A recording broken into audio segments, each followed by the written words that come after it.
Ginanunsyo sang Securities and Exchange Commission nga nagpasaka ini sang kaso kriminal batok sa Villar Land Holdings Corporation sang bilyonaryo nga negosyante nga si Manny Villar bangod sa market manipulation, insider trading kag misleading disclosures. Giningadlan nga respondent sa kaso nga ginfiled sa Department of Justice si Villar Land Chairperson kag former Senator Manny Villar Jr. kag ang iya-asawa nga si former Senator Cynthia Villar.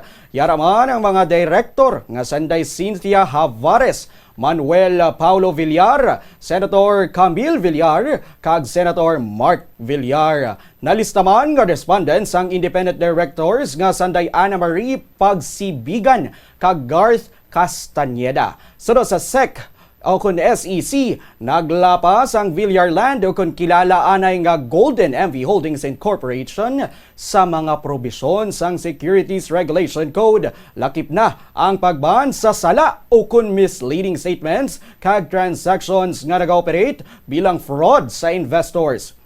Nagsentro ang kaso sa premature 2024 disclosures sang Villar Land nga nagapakita sang 1.33 trillion nga asset valuation kag 992.72 billion pesos nga net income. Ini ang kantidad ang gulpiyada nga nagsarurot sa 35.7 billion pesos matapos nga gin-audit. Espesyal pagid nga nahingadlan si Camille Villar nga nagbakal sang 73,600 shares nga balor. 1.43 million pesos sang Disyembre 2017.